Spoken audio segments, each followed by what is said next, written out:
What's up, guys? Welcome back, man, to another episode of the Sim Standard Podcast. And I almost slipped right there. I almost said Terrible Towel Tuesday. It's always in my mind.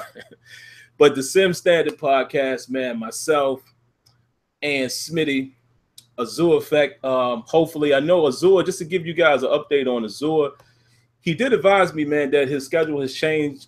So soon he should be able to come back and, attend the show. He's always here in spirit regardless.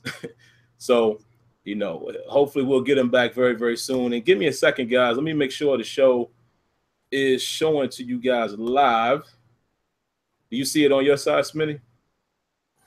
Let me see. Hold on. No, I'm still trying to get to it. So just give me a sec. All right. So if you guys are able to see it, just give us a moment, man. Yeah, here it is. It's live. Because I set it up late. I was running late. That's why we a little bit late. I apologize for that, man. I know this is just a YouTube thing, but we want to be as professional as we can. My wife thinks she broke her big toe, so I had to deal with her. Oh, wow. And she's gone to Ready Care, what have you, and she even took my son with her to say, look, I'll take him because I know you're doing the show. Crazy stuff, man. She could barely move it, so it's probably, I've had a broke toe before, so I felt it. It was swollen. I said, yeah, it's probably broken. So crazy stuff like that, man. But she just texted me. She said it's broke. Yes. Sorry about that, man. So I'm gonna have to definitely pamper her up later tonight. But yeah, we're here, man.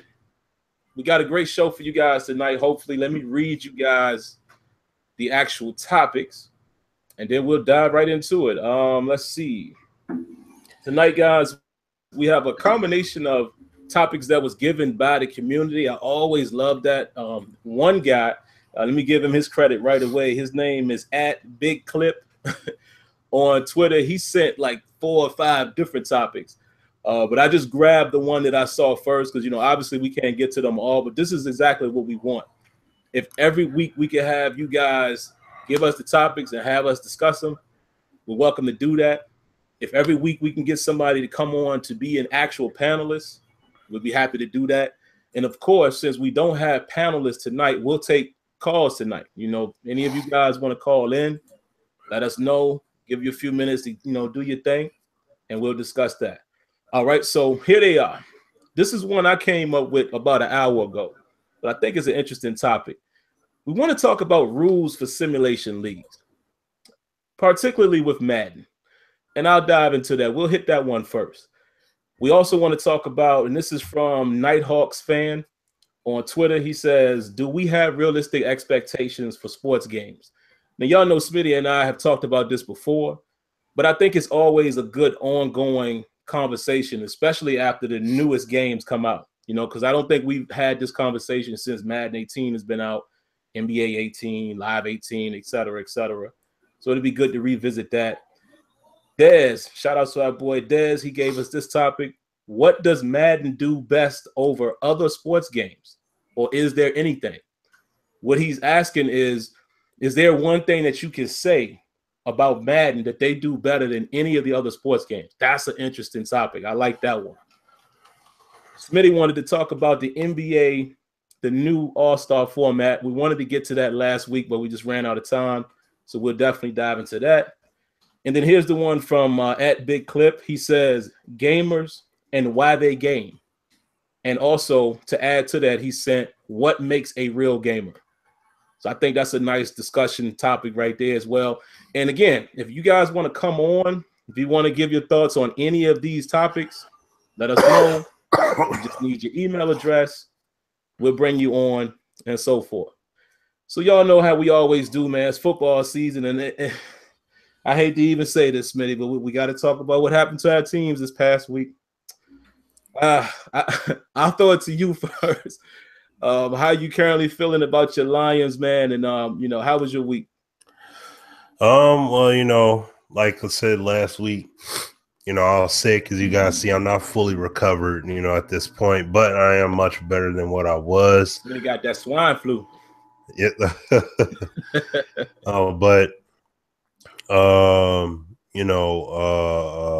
Well, we'll say though is that, look, Lions, they lost a tough one.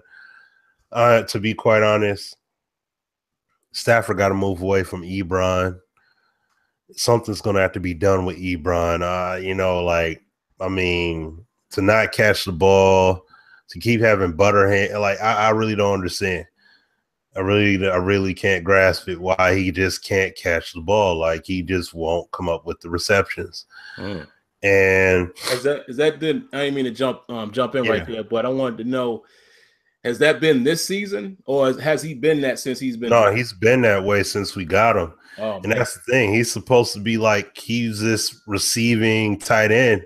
Like, he was looked at in the mold of a Jimmy Graham kind of tight end player, that prototype kind of player. And well, that was the outlook for him, to be that guy. And he's completely unreliable with them hands of his. Like, that's why we got Darren Fells, and he out there. He's making the plays. And I'm like, give it to him. Heck, we still got Tim Dwight. Let them two be the guys. Get Ebron out the rotation. Because he ain't doing it. And I mean, that's what I'm saying. Like, first round pick, this third year of him, you know, having, like, I mean, you know, he had his injury woes and stuff like that and missed games and stuff.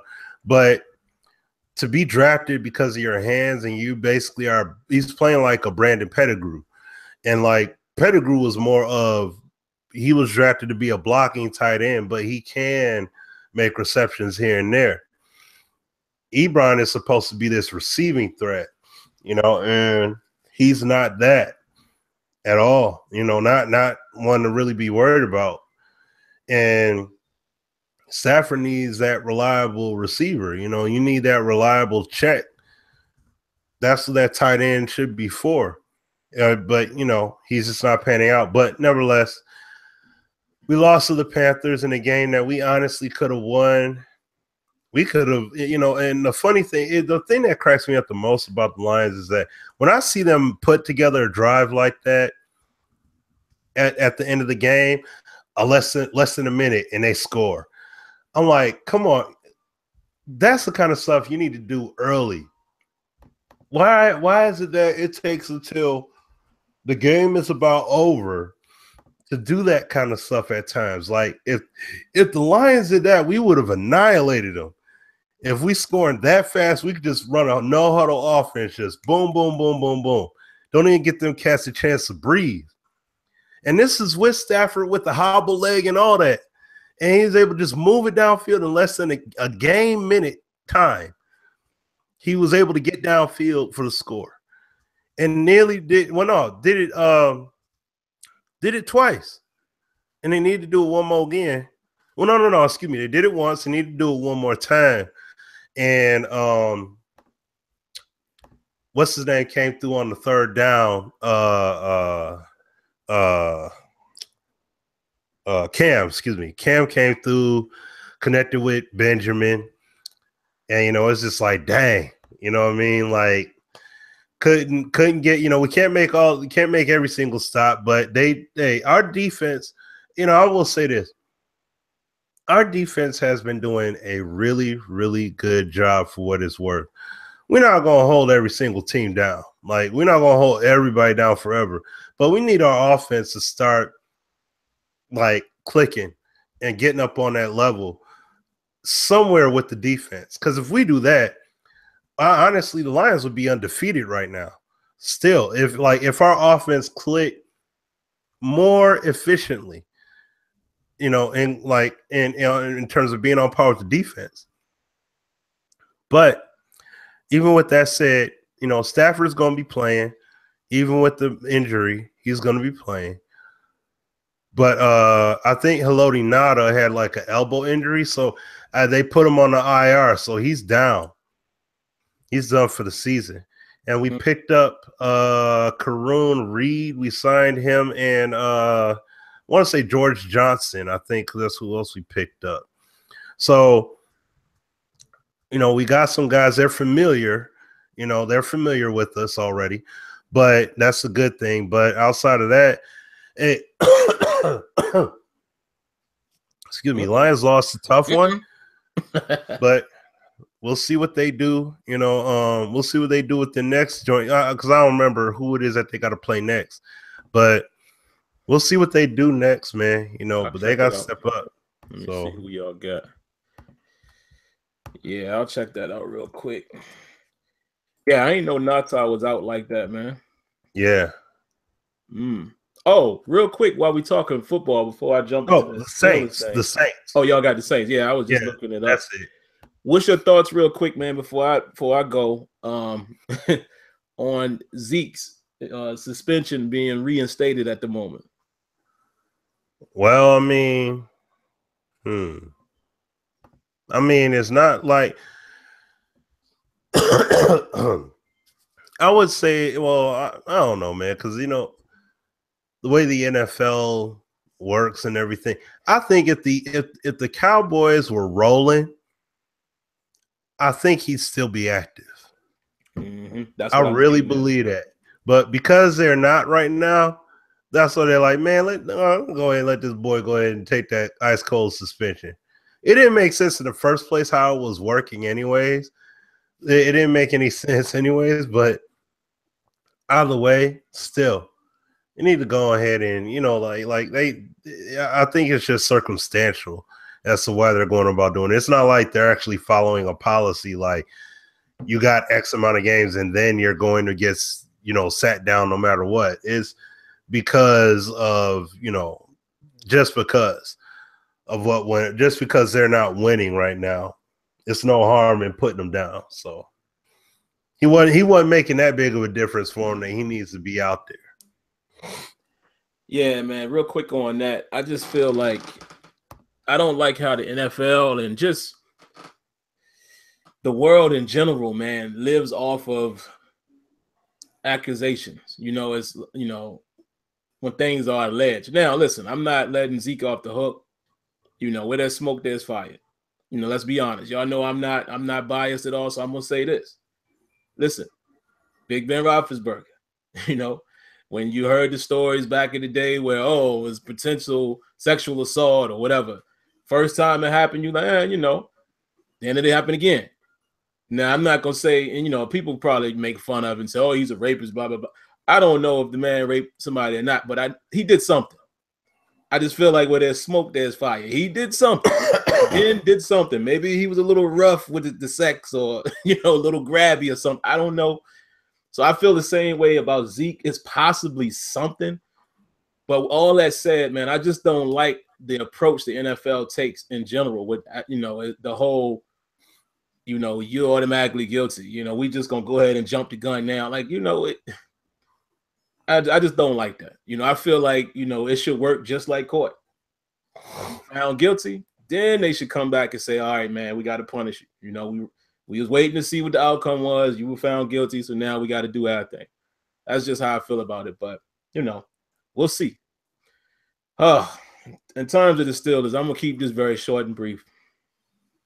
Very happy that I didn't actually get to watch the game Sunday. I mentioned to most of you guys I was out of town. And, you know, that was the one day that I wish technology wasn't working, because every time I looked at the phone, interception. I mean, at one time they told me that Ben had changed his name to Big Ben Winfrey. You know, he was giving out interceptions like Oprah. You get one. And I was like, what is this dude doing? Now, all of them wasn't his fault when I went back and did look at some of the tape. However, I still put the blame on him, because even the ones that he threw to Antonio Brown, he was forcing it to Brown. That's his problem. He forces it to Brown. That's what he's not the same, man. I don't know if I'm not gonna go as far as to say he's washed, but he's not the same Roethlisberger. And you know, he's older. He's year 14, but something just it ain't the same. Now, I'm not gonna throw in the season this early. I mean, they're still 3-2. They got a huge task come Sunday. I'm not even expecting a win there, but this would be the kind of game they mess around and win. But either way, whether Ben's washed or not, I think the time is definitely getting very close to the end. You know, Steelers going to have to go find them a quarterback and find one very soon. Their performance, man, like I said, I put a lot of it on Ben. He throws 2 pick sixes. That's 14 points. That would have, you know, made the final score 16-9. You take those away. If you take 1 or 2 of the other interceptions away, you would think the Steelers might have an opportunity to score. So It was a very winnable game, even though Leonard Fournette was able to run the ball. But let me say this, you know, a lot of fans just look at the stats and they say, oh, the defense is horrible. He rushed for 180 yards. Okay, well, let me explain to you how he did it. He had a 90-yarder with 1 minute and 47 seconds left in the game. At that point, I don't want to say they quit, but at that point, they can't win the game. You might not be playing as hard. Let's just keep it real. But don't take no credit from that man because he was running hard all game. Also, in the fourth quarter, early in the fourth quarter, they had a long drive that took like 7 to 8 minutes away. And they were able to run the ball on that drive. All before that, the Steelers did a relatively good job on defense. Shut down the pass. And like I said, if you look at the averages, they held the run in check pretty much until the fourth quarter. So you got to put it on Ben, man. You don't turn the ball over, you may put your guys in an opportunity to win. And the last thing I'll say about that, Todd Haley, I don't want to always put the blame on coaches and coordinators because I don't know what's really happening on the field. I know all of us think we think we know, but we don't know. We're just giving our opinion from afar. But you get on the 5-yard line. You throw the ball 3 straight times against the worst ranked running defense from the 5. What are you doing? Le'Veon Bell only gets 15 carries. What are you doing? But whatever, guys. I've talked about that enough on Tuesday, so I'm not going to bore you guys with that. We'll see how they turn out. You know, I don't know what type of team we got yet. I'm not confident in the offense. Ain't that crazy? It used to be the defense. Now the offense is the one I'm not sure about. It's just not clicking. So we'll see what they do this week. So anyway, man, let's jump into these topics. So here we go. The first thing we're going to talk about is sim leagues and the rules. And I really want to talk about this, man. And I hope, you know, a lot of times, you know, the guys, a couple guys from our league watches it, you know, because basically what we do, guys, is, you know, we stream all of our games, the away team streams, or you have the option to record the full game and then upload it to YouTube. This year, I've elected to do that because I'm not always in a position where I can stream, and it's just, you know, it's noise. So a lot of times I just record the full game, upload it, what have you. So I did that, you know, and I share it with the group. Now, here's the thing. Let's talk about this. I played my game. And y'all follow me for a moment. So I'm going to tell y'all the story, and then we'll get into the meat of it. I played my league game at 5:30 tonight, so about a couple hours ago. Had a good game. You know, nice game. I ended up winning the game. You know, I had a comeback. Nice game. Played out well. So, you know, like we always do, we talk to each other on Facebook. You know, I went in there. I was like, man, good game, crazy game. Because some crazy stuff happening. There's some Madden stuff happening there where Le'Veon Bell broke a long run. And, it, you know, it was in a crowd of people. And it was a little crazy. Smitty and I was in that game. It was some crazy stuff going on in that game in my favor. You know, it's Madden. We all got to deal with it. But hear me out. It was the second quarter, right? I was down 2 scores. I had thrown a pick 6, and I think he had returned a punt at that time. 21-7. I have the ball. I'm driving. It's 4th down, and I'm on like his 36, 35, something like that. My kicker is not going to make that kick, right? I figure I have to go for this. I'm down 2 scores. He gets the ball back at half. I gotta listen, if I'm gonna do it at any time, I gotta get some points here. I go for it. I end up scoring on that drive. Ends the half 21-14. Fast forward to the end of the game. I send the message, good game, man. That was a crazy game. He writes back, you go for it on 4th down in the second quarter. What the F? So I said, okay, his hostility. So I wrote back to him. I said, hey, man, my guy wasn't going to make a field goal from there. I'm not punting right there. So he writes back, well, regardless of all of that, it has nothing to do with the rules. So here, let me get to this point. I'm going to be honest with y'all. Myself, I tell the Azure, you know, I'm a commissioner in the league. I tell Smitty this all the time. I rarely read the rules. Let me explain to y'all why. I don't play cheesy. I play a normal brand of football. I've never had an issue in the leagues where people are complaining about the way I play. You guys have seen me play Madden, even when I play against the computer. I believe most of you guys, if not all, watching this would say, well, Sim he's playing football. He's not going to do anything crazy. He's not going to go for it on fourth down on his side of the field on the first drop. I don't do cheesy stuff. This may be a rule. It might be. And if I broke it, hey, I'll take the consequences, even as a commissioner, because I got to set the example for the league. But here's my point. I'm tired of the fact when we play Madden, it's twofold. I hate the fact that we have to create rules because there are realistic things that happen in football every Sunday that's not realistic in Madden. That's number one. Number two, I feel like there should only be rules in a sim league when it's attempting to block an exploit. You understand what I'm saying? Because I want to know if you guys agree with all of this I just said. In the real world, they're going for that at that moment. They're going to go for it. You're down 2 scores. It's a minute and 40-something seconds left. Might have been less than that. I just know it was under the 2-minute warning. Or even if it wasn't. I mean, it wasn't more than 3 minutes. You got to get some points there. So my point is, if it is a rule, and of course, I'm going to agree with the consensus. I don't feel like these sim leagues should have rules that negate real strategy. That was a strategy moment. That had nothing to do with me trying to cheese or whatever. Listen, I was losing. So how could I be, you know what I mean? How could I be cheesing? And I just didn't. And the last thing I'm going to say before I throw it to you, Smitty, I didn't like the tone in which he responded back. Like he's accusing me of being, not playing sim. Dog, if anybody plays sim, y'all know it's me. A lot of times y'all laugh at me in streams. Y'all be like, man, you too conservative. You know what I'm saying? That's because I'm playing in the confines of the game. So that kind of rubbed me the wrong way. And no disrespect to him. I don't know him personally. I know I've been in the league with him a couple years. I'm not coming at you, dude. If you see this, I'm just saying it was kind of disappointing to see that you react that way. Like, you've never had a problem with me. He's the Bengals owner. He's never had an issue. But now all of a sudden, I mean, you lost, and then that's your first reply back. It wasn't no good game, man. I mean, we're men.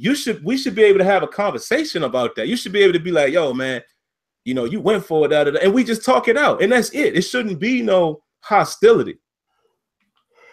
But that's just my piece on it, man. So before I throw it to Smitty, I just feel like some of the rules that are put in place in Madden and sim leagues, I don't think should be there.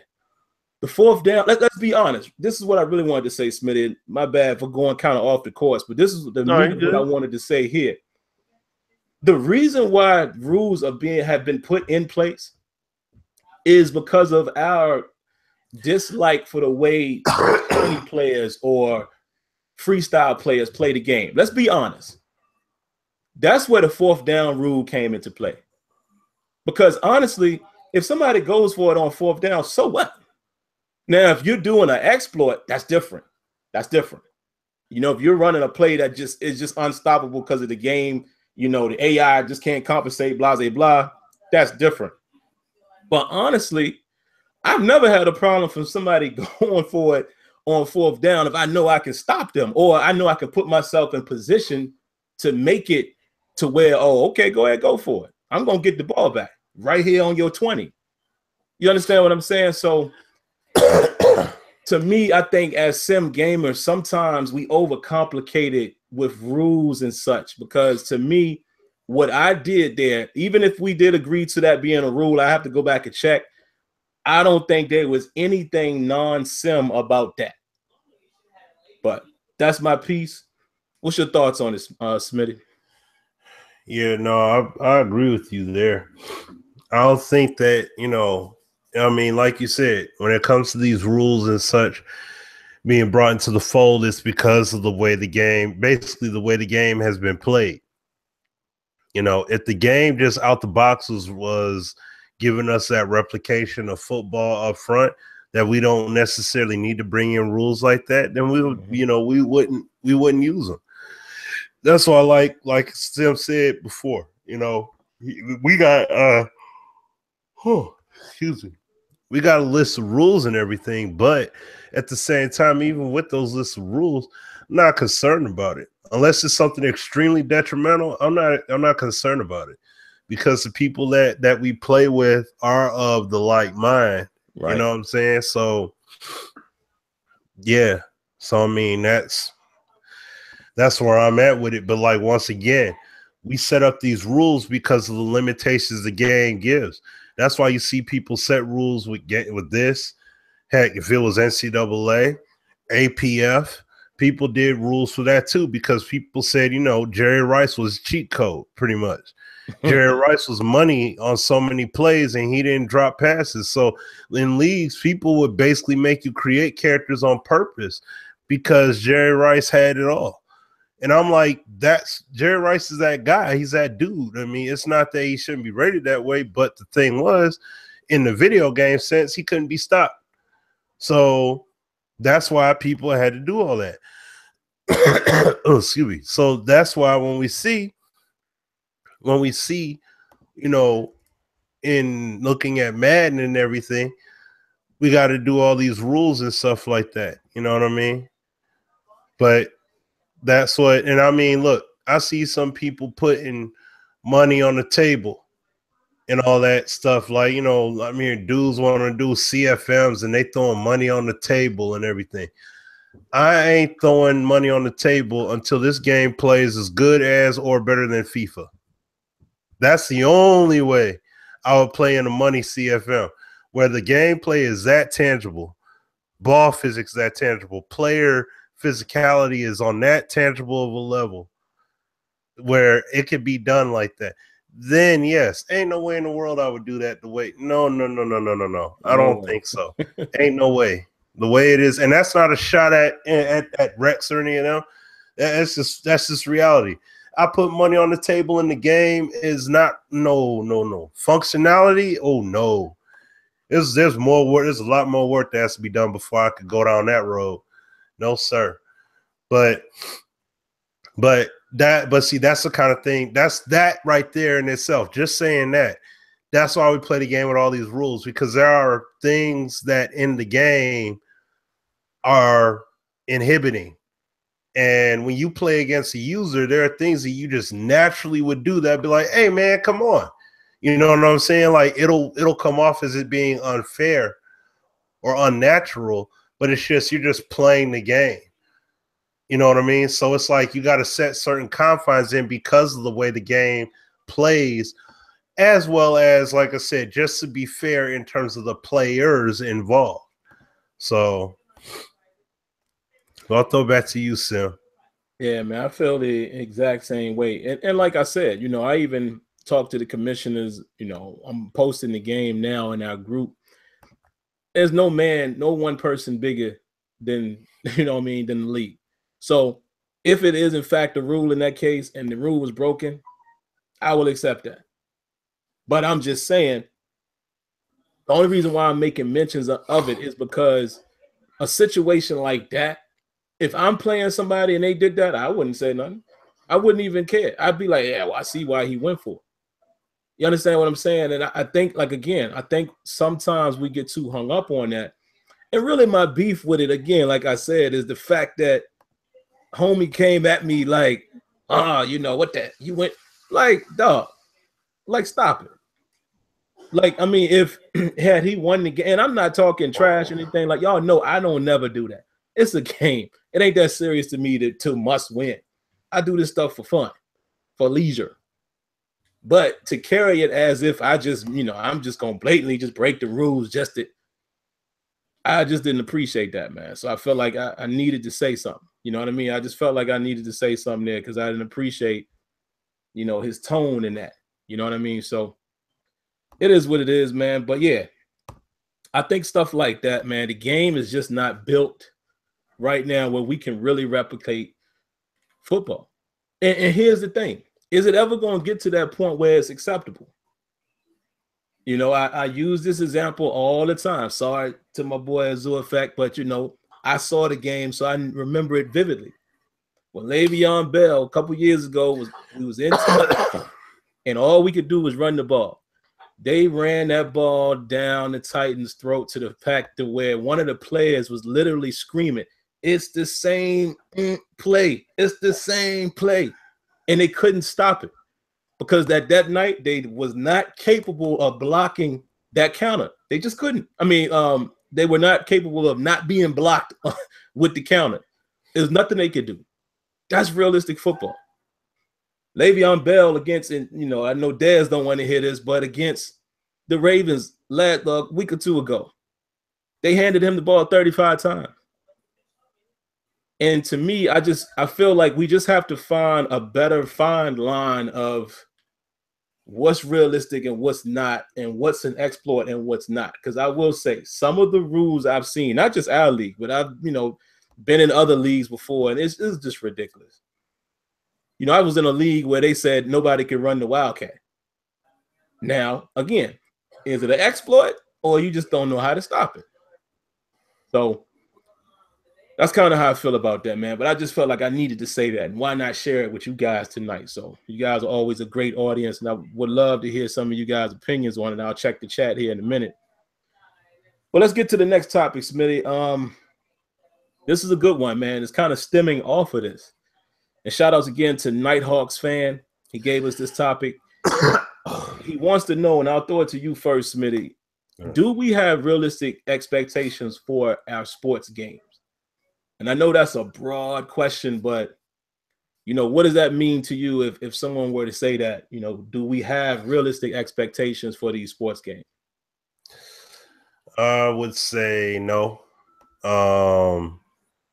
Because, you know, when we look across the audience, and I mean, okay, look, this whole situation, this patch situation, you could tell, well, I don't know if you saw it or not, but, you know, looking online, I could tell people were expecting CFM to get massive updating. In the patch? Yeah. Because people were so upset.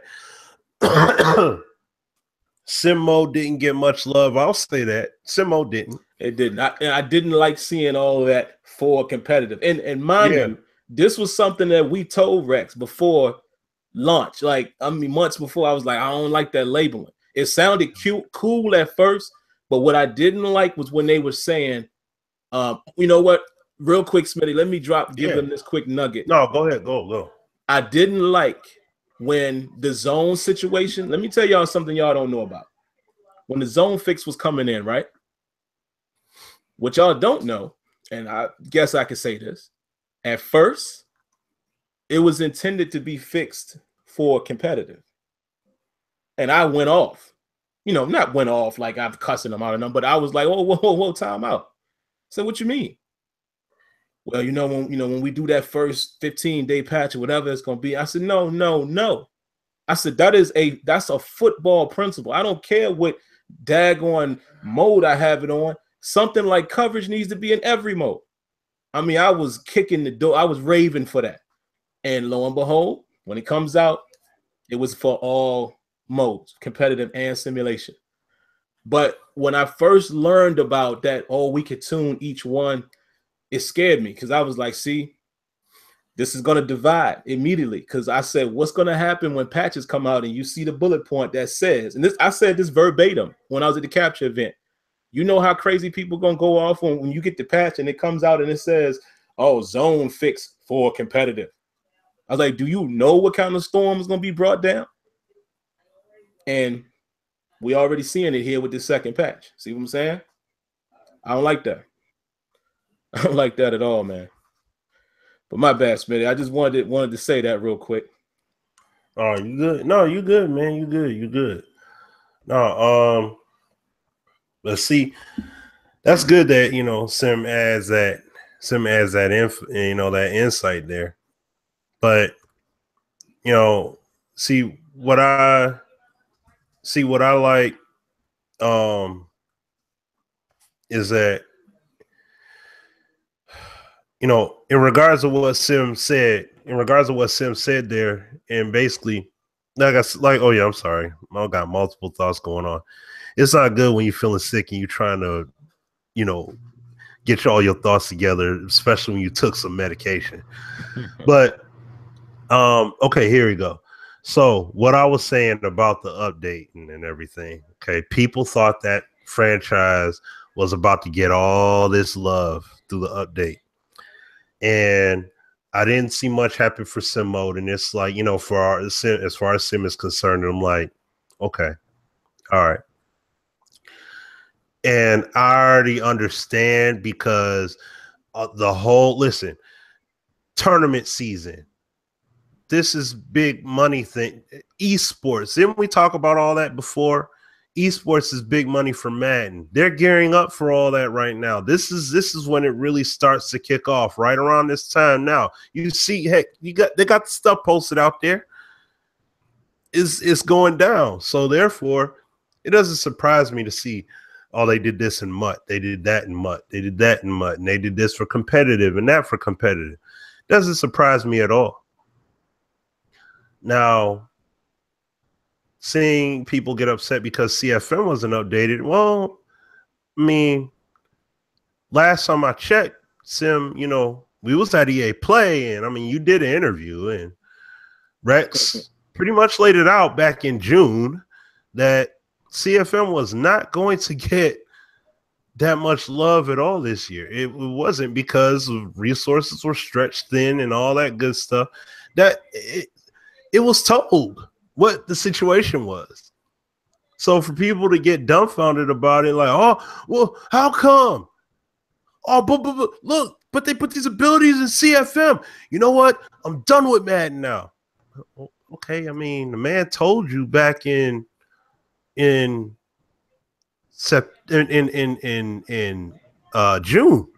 what the situation was. So if it's pretty clear it's not getting the love like that, why are you waiting until now to get upset about it? They added new abilities. Yep, and you know what? They need to add that. All that needs to be in CFM somehow. But I don't want them to implement it now. I want it to be part of a fully flushed out mode. Now, is it going to be all in one fell swoop 1 year time? No, it's not. No. But I'm looking forward to when they do it and the work they put in to do it. And when we're talking about these expectations, see, that's the whole thing. People look at the byproduct of the work put in. They don't look at how much it actually took to get the work done. We look at my league at now, and they're like, oh, man, we'll never get there. Well, let's see. If Rex had at least a decade plus worth of time to work on that mode, I'm pretty sure they would have a heck of a lot going on in that mode. I'm pretty sure franchise would have a heck of a lot of stuff to you know, for them to sink for everybody to sink their teeth into.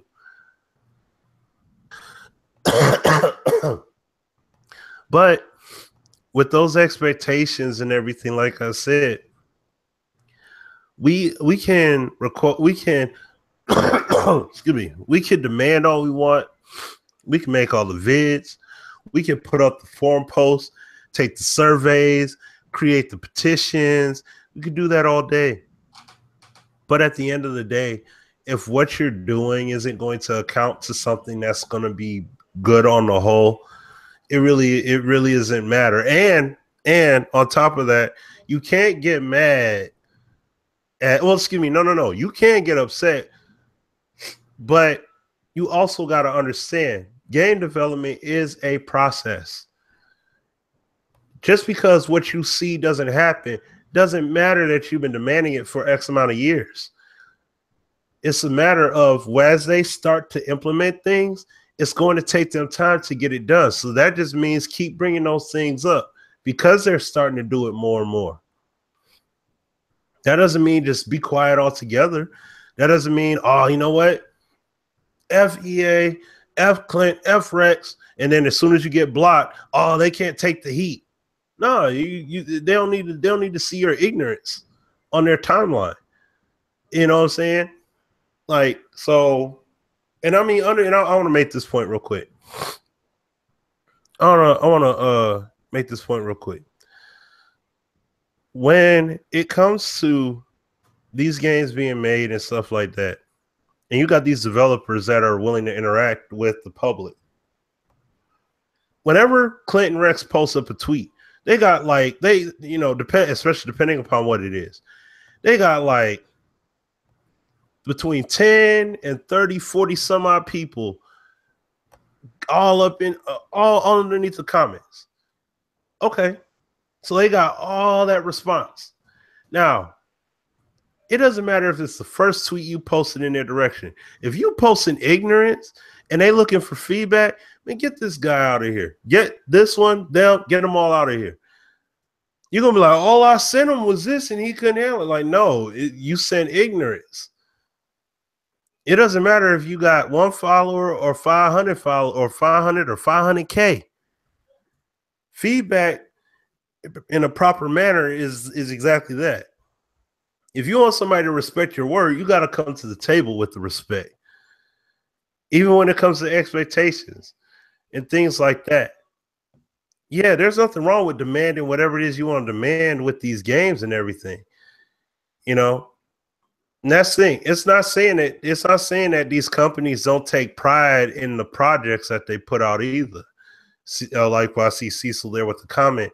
What you got to understand is this. See, and this is a point that I said before. All of these games come out on a yearly look. The technology, the technological demand has increased.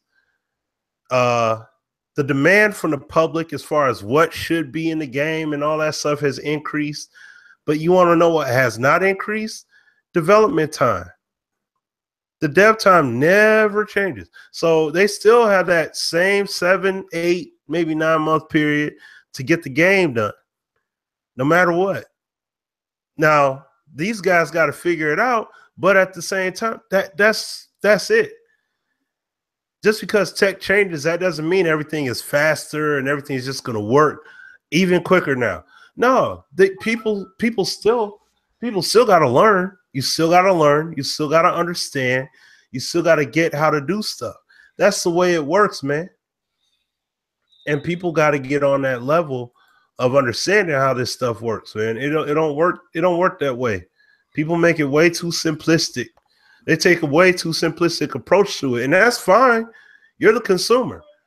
The game's supposed to just hit every single year, but in some cases, it's not. This year is an exceptional one.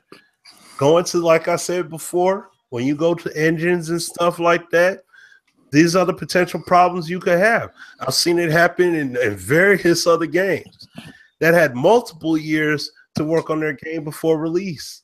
On top of that, it's no joke, man. And people screamed and hollered how they wanted it in Madden, and well, now you got it. So there's going to be hardship with it, but that doesn't mean Madden is just this terrible, unplayable game. No, it's got a lot of good stuff in it. Just that the negative stuff is what's getting all the glory. Well, a lot of glory. So he's like, when is the year they'll finally get it right? So that's the other thing too. There's never going to be a year. It's not a movie release. It's not a movie release where they're going to tell us like you're going to see a preview now. Next year is the year. No, that'll never be it. That's why we always tell you guys, rent the game. Redbox, GameStop, rental it if you need to, whatever. Do what you got to do to make sure that you are fine with the game you purchase. And don't buy it. Don't buy it. Exactly. Yeah. That's what I'm saying. Don't be screaming about how you've been buying Madden since the beginning and all that. That ain't got nothing to do with Rex. That's you and your money and what you chose to do all them years. You chose to spend that money, and that's on you. So it's your decision, man. But Go back to you, Sim, man. We got Keo on the line, guys, and because I'll give my thoughts on the CFM thing after him, and whatever else he wants to discuss. But I wanted to say two quick things, real quick. I was actually wrong in what I said earlier about the rule. As far as here's the actual facts, because I just looked at the video. It was 17 seconds left in the second quarter. It was 4th in inches from his 34. So again, my kicker is not going to make that kick. He's not. I don't make those kicks in this game. What's wrong with going for it there? Whether it's a rule or not, again, like I said, I will accept it. But come on. You really upset that I went for it in that scenario? And I'm down 21-7. I'm just saying. In my opinion, perfect strategy. I scored 14-21. Got me back in the game. I end up winning the game. I don't see anything wrong with that, but I wanted to say that. And the only other thing I wanted to chime in on real quick is we have to stop with this part of it. The whole they don't care. Listen, this is the only thing I'm going to say. I want to throw it to Kia. I'm not even going to address those questions no more because everything that's going on with Madden is public. The devs either tell you or the investors tell you. It ain't hard right now to understand why the game is moving the way it's moving. That's all I'm going to say. We got to stop with this, man. Like, we got to start using our own minds and be a little more intelligent when we approach these situations because it's right there for you. So, Kia, man, we're happy to have you on tonight, man. Whatever you got for us and however long you want to stay on, the floor is yours. What's going on, gentlemen? What up, man?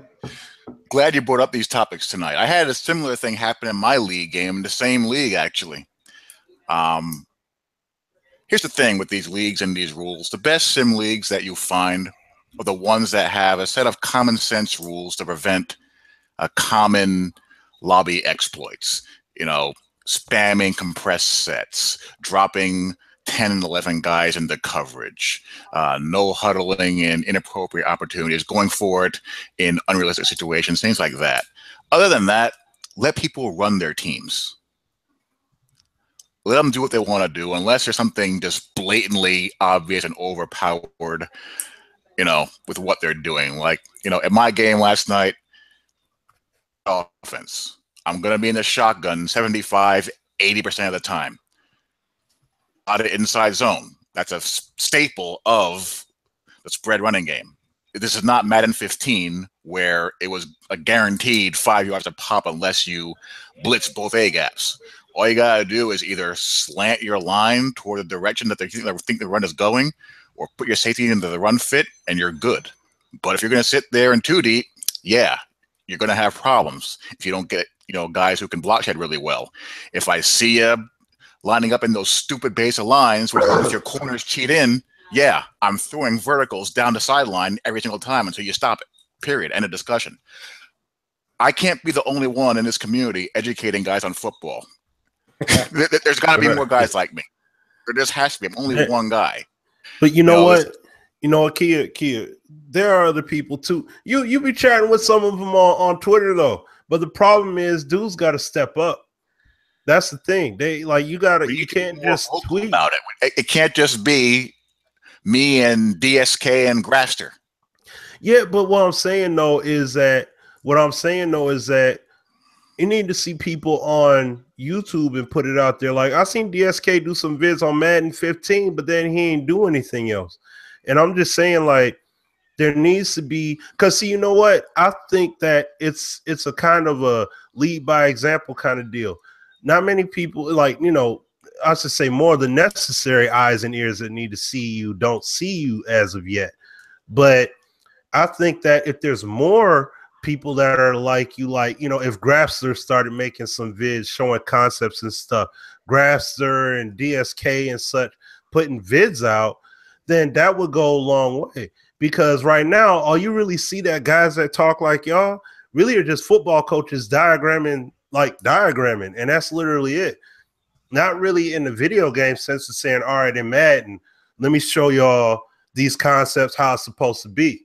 And we need more of, like you said, more guys that are like you, even those guys that you just said, and I said, those guys I would like to see out putting content up, like in that manner, schooling. I think you're right. I think what gets frustrating is that even for me at times is that there's a lot of things that you have to bastardize in the game to get to work properly that you shouldn't have to. Yeah. For example, I should not have to do things like move my single high safety 5 yards to 8 yards shallow to get him to be able to recognize and close on a post route.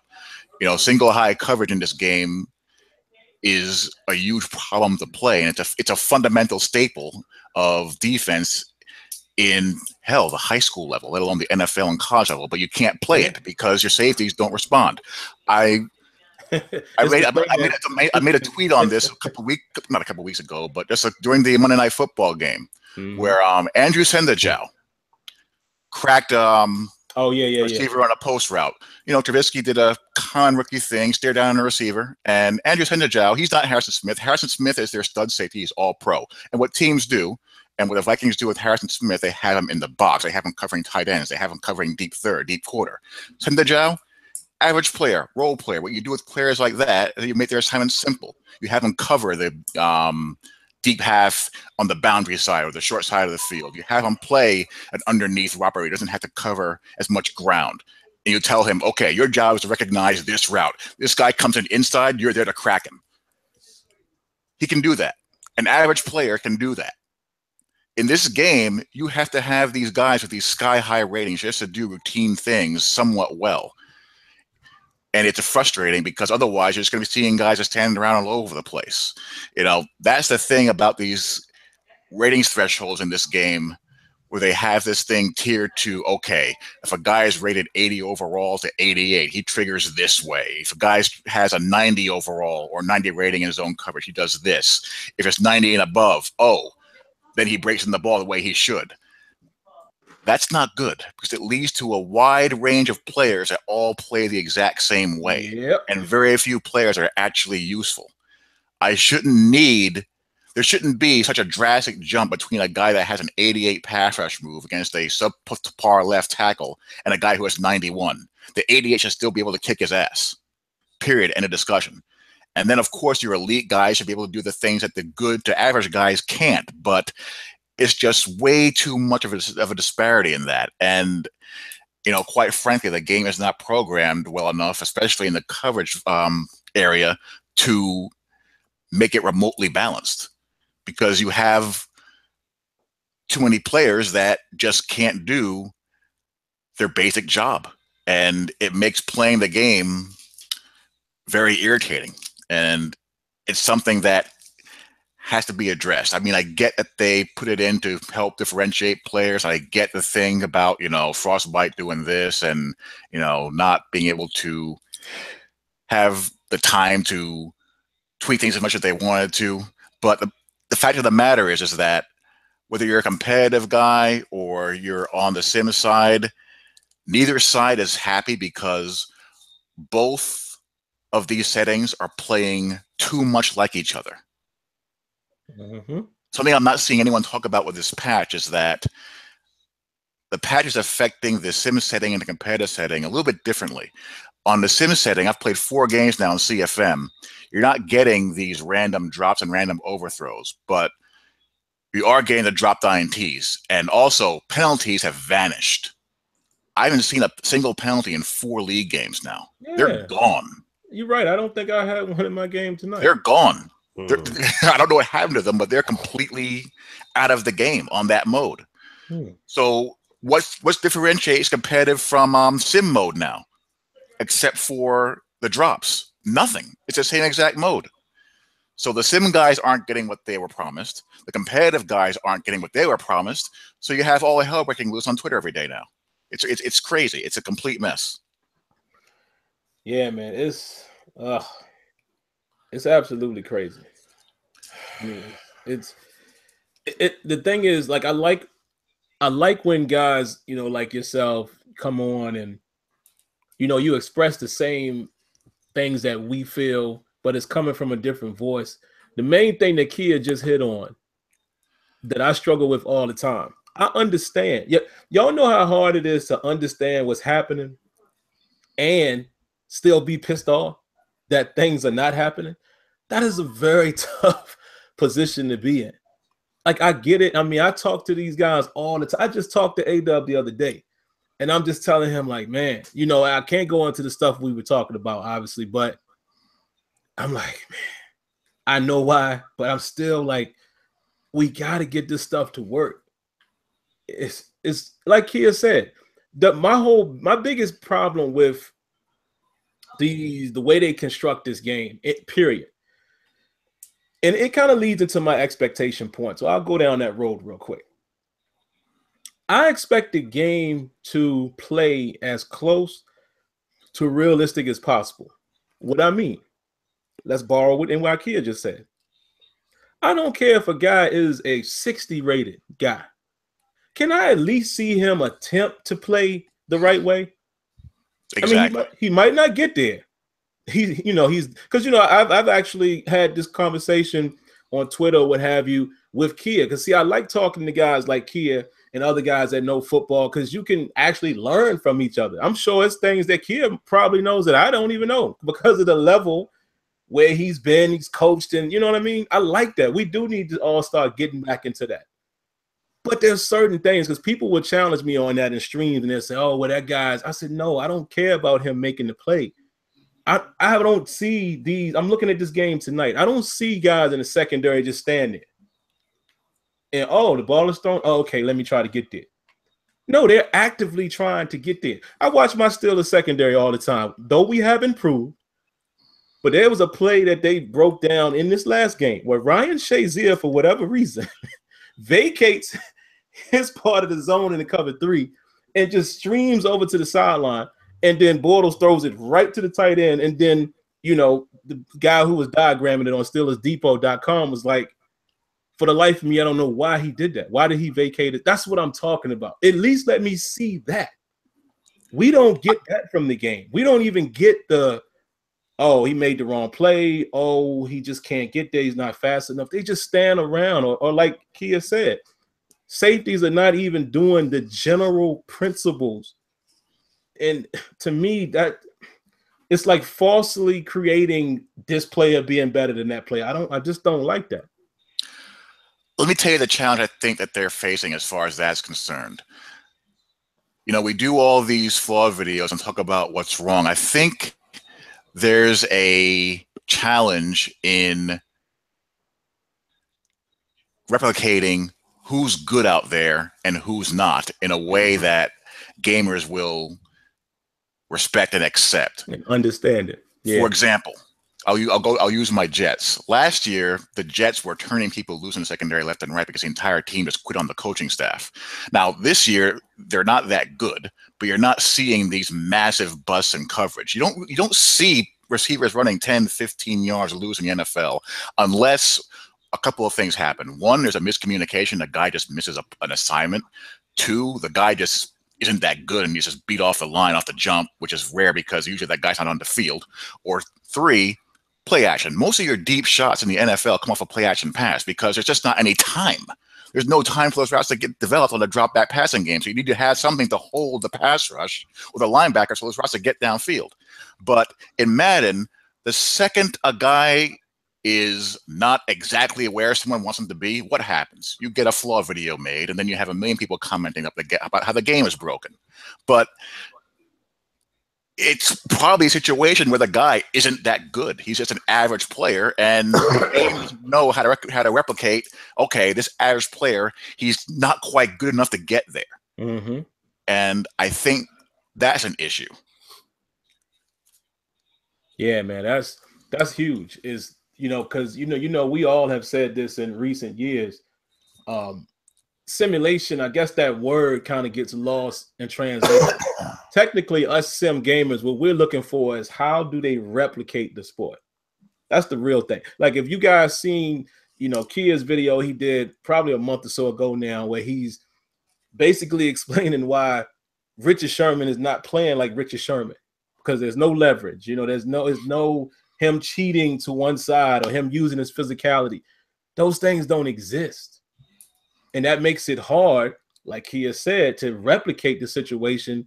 And because those things aren't there, Maybe they just do this whole ratings boost. And I'm in favor. Like I'm not saying that I'm not in favor of tiered ratings where a guy can play this animation if he's that high. I get it, but can we just get the general principles in the game? Right, the ratings tier kick in as the thing that determines the end result of the play, but the beginning just has things basic as having the corner open up in the right direction. Like right now, I'll use cover 2 as an example. All corners play the exact same technique in cover 2 at the line of scrimmage. They'll all release the receiver inside and then sink back at the same speed. That doesn't happen. Some corners aren't physical enough to ride that receiver inside, and he gets beat outside, which causes a problem for the safety. And some don't have the feet to get back to the depth once they jam. But that part is missing. The beginning of the play, they all do the exact same thing.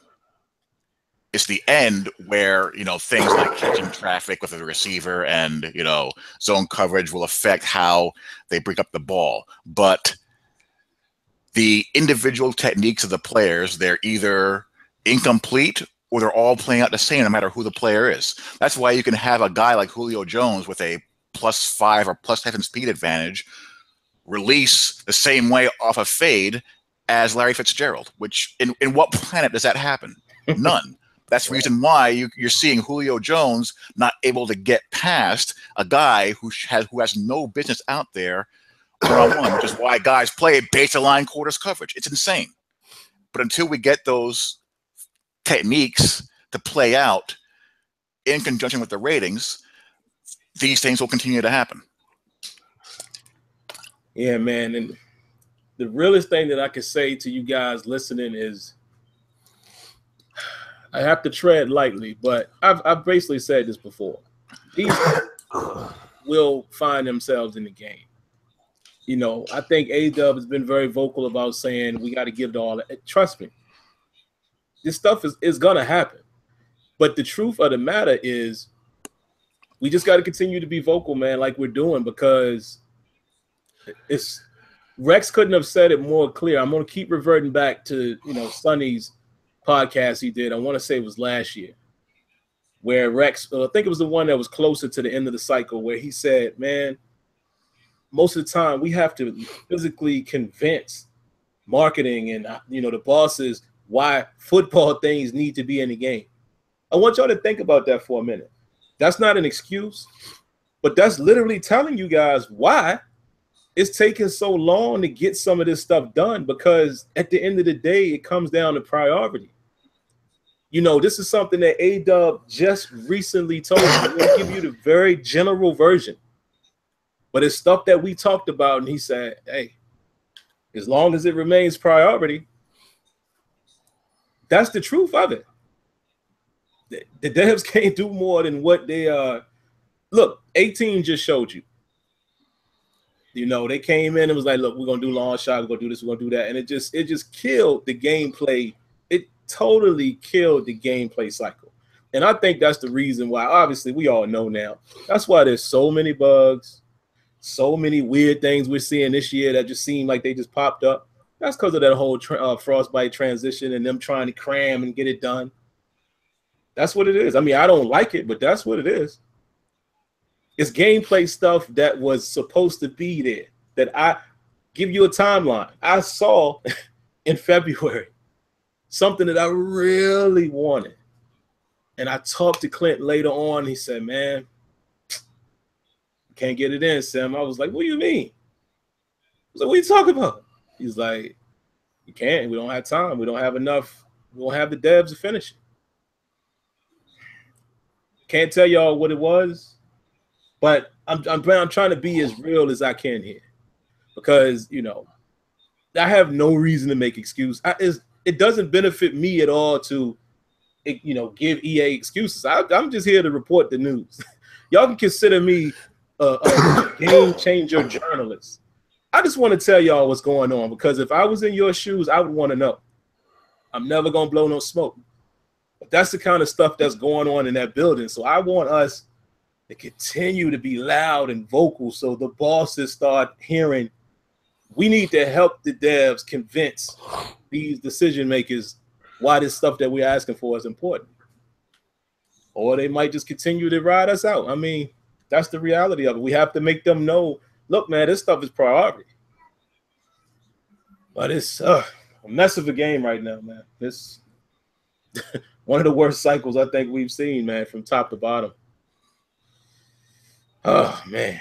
But Kia, from a football standpoint, do you think what we expect out of, let's just stick with football, because, you know, obviously you know football very well, are some of the things that are not in the game that we want, that we talked about tonight or haven't talked about, are our expectations too high? Like, can these things actually happen?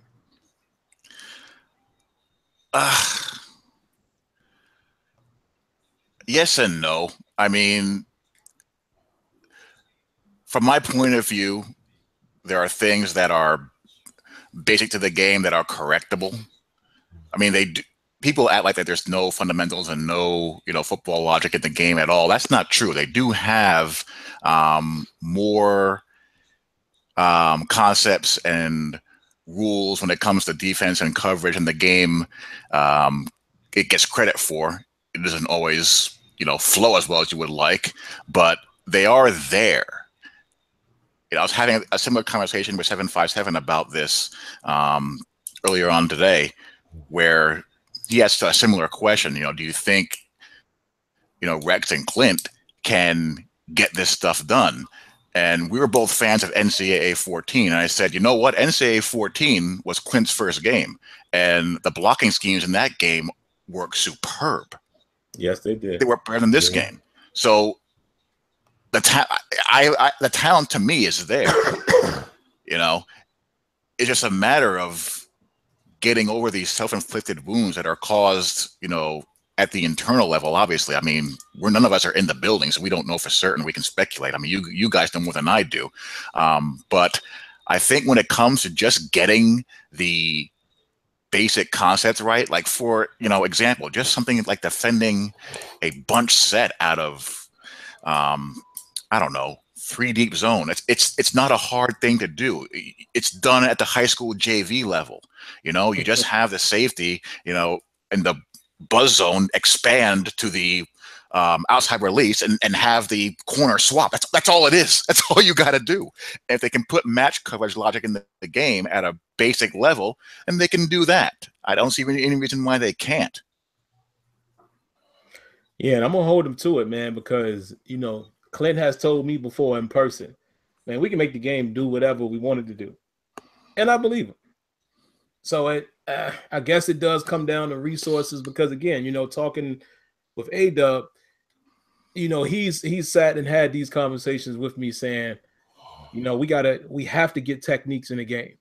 You know, he was like, Patrick Peterson plays cover 2, you know, different than how you might see Artie Burns play it, or a Joe Hayden, or, you know, a Trey Waynes who really struggles from time to time. He was like, we got to have all that. We got to get the drops right. We got to get back. Like, it can be done. And as far as coverage, I mean, this dude will blow your mind. It's just that, I guess, from being on the inside, I know they could do it, because you know, just seeing what they draw up, speaking with some of the engineers, because, you know, in case some of you guys don't know, you have your developer, then you have your animator, then you have your engineers. And these guys always roll in unison, you know. So, like, say A-Dub does playbooks and zones. He has an engineer who works on zones, you know. So I've talked to these guys. They can make it happen. It is hard, because remember what Clint said to me at EA Play last year. Remember when I did the interview with him, and he said, look, man, AI is a tough thing. He's like, you see this wall right here? You and I know just automatically not to walk and bump into that wall. He was like, it's very difficult programming those type of things in a video game. And he's right, because we see it in all of these games. Let's be honest. We see crazy stuff happen in all of the games we play. But still, I still expect basic principles to be done. because, you know, when you look at other games, even looking at FIFA, it's basic stuff that you see is possible. So that's where I always hold my expectation for Madden, is when I look at other companies and other games. Well, I've seen it done. Again, Backbreaker. Backbreaker had on-the-fly logic. You burn that corner a couple times, guess what he gonna do? He gonna start cheating up or back by himself. Mm-hmm.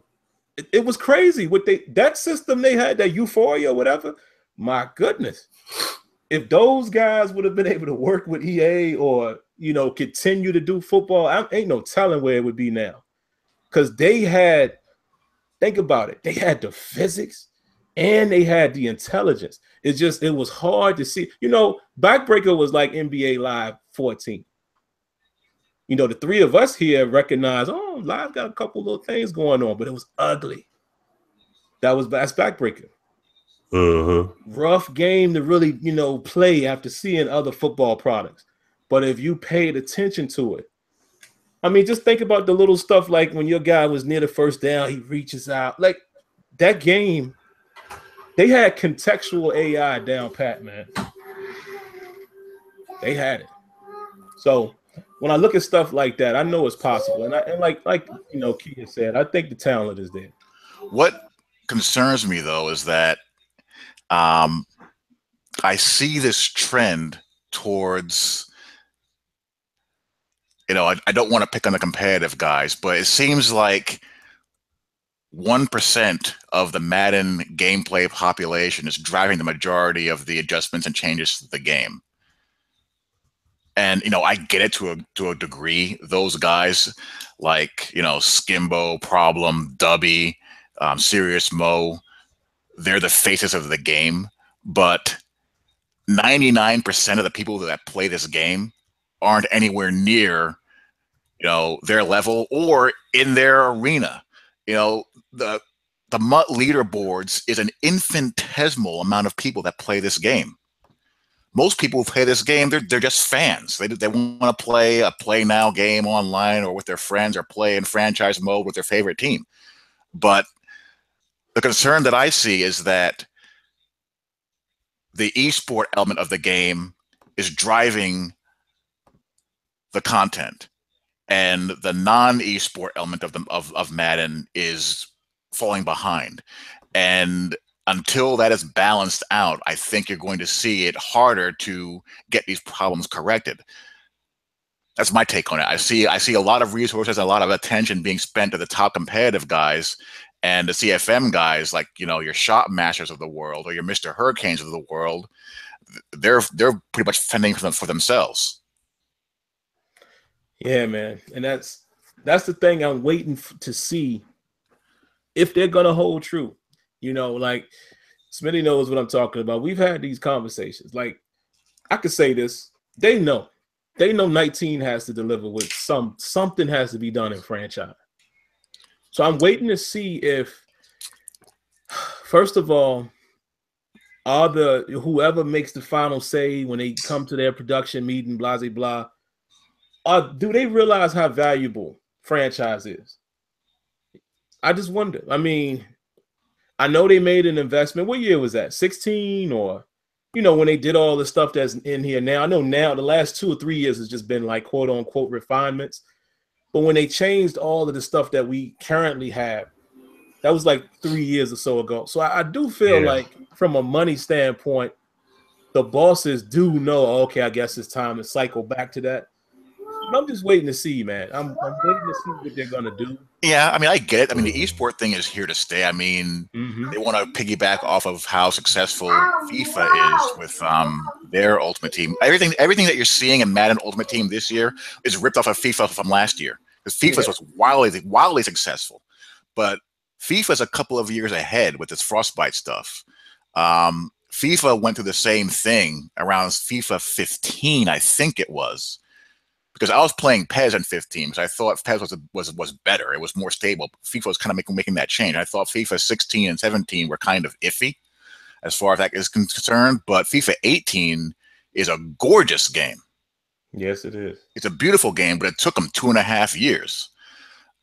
But You know, so I get that. It's just I can see where the guys that aren't into the whole Ultimate Team and esport thing are freaking out because, you know, all the visibility is centered on that. You know, all the news about updates, they have that, you know, blazing up front and center.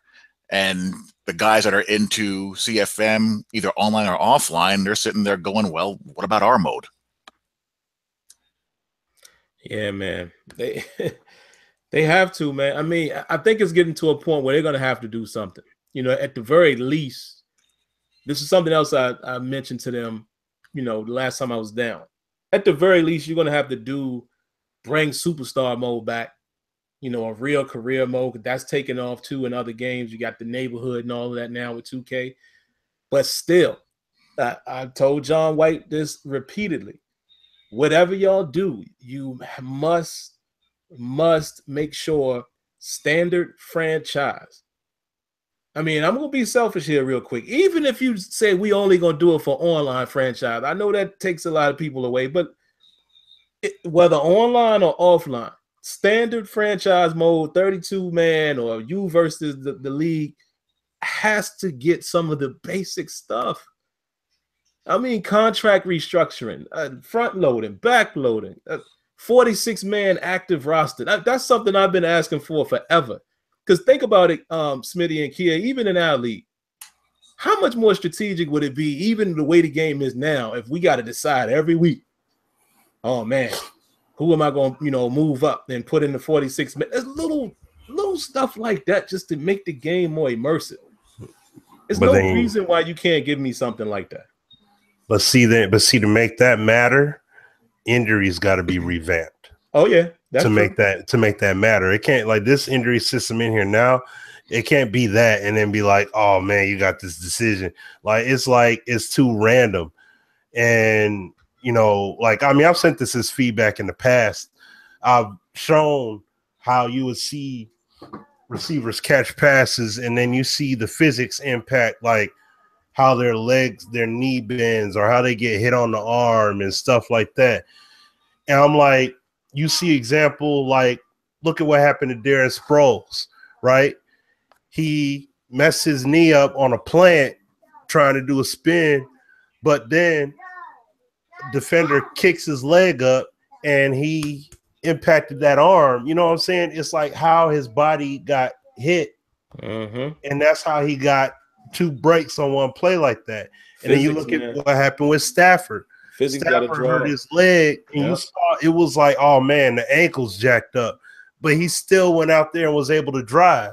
See, you look at that you can look at NBA 2K and how they got players could get injured on the court and they could still continue playing, or they could be hurt day to day. They could be hurt for a few weeks, but based upon the severity of the injury, they can go back into the lineup with the injury that still ain't. See what I'm saying? Smitty. But that's what I'm saying. Oh my goodness. Man, that's what that happened in my league real quick last night. I might even showed it in the stream. So Russell Westbrook is out 1 to 2 weeks, having back spasms or whatever. Now every now and then I'll click in and I'll go look at this, you know, his body health. Before when he was playing, his hips and his feet and ankles were bloodshot red. Since he's been out, now it's lightening up. See what I'm saying? See, we've been asking for that for Madden for years because he's resting. It's physically showing me, okay, the risk ain't as much on his ankles no more. See that? Oh my God, man. And see, and that's from NFL head coach. Yeah. Real talk, you need to go ahead and let Josh Lumen, you know, get back in that driver's seat a little bit, man. You know, I mean, real talk, he need to be in there, man. Like that's the kind of stuff, or those things. It was there. So these are the kind of things that need to be done, though. I'm just saying, these are the things that need to be done. So, you know, but like what Sim basically was alluding at, Madden 19, they got a hit. They got to. And I mean, look, let me make sure this is crystal clear. I'm not saying all pages of Deuce Douglas's blog got to be done in one. No. That's extremely unrealistic. What I'm saying is, even if it's not his vision, I'm saying in your own vision, even give us a CFM with immersive depth, even at an initial level that we can start to build out and see, like what Sim said, front and back loaded contracts, players actually desiring to play or not to play for a team anymore, players holding out on contracts, rookies hold out. You know what I'm saying? Oh, I didn't really want to come to this team. You know what I'm saying? So they got to really make it worth my while if I'm going to actually want to play here. Like that kind of stuff. You could have that. That was done back in Madden 04. You know what I mean? Like you had people hold out and stuff like that. They going to hold out through training camp and all that stuff. Training camp, you know what I'm saying? Actual mini games for each position. Stuff for rehab and everything. Drills that actually incorporate your practice squad. You see what I'm like? Stuff like that. That's the stuff that you can do. It's stuff that's been done in bits and pieces, but but you know, the problem has been for the longest time, it's never been part of one development team's vision. That's the key. Because everything I'm saying is this is from a Madden over here, but a different director. This is from a Madden over here, but a different lead. Different lead here, different lead there. Under one lead, under under Rex as lead guy. I would love to see all this stuff implemented with consistent development, because this is the thing that I always say about 2K when people always bring 2K up. This is why when it comes to 2K, it stayed the same pretty much, and they just built it out. Because that same lead vision and the visionaries stayed there the whole way through. So nearly 20 years of having the exact same people there. That makes a world of a difference, and you see it. And with Madden, look at this. Excuse me real quick, man.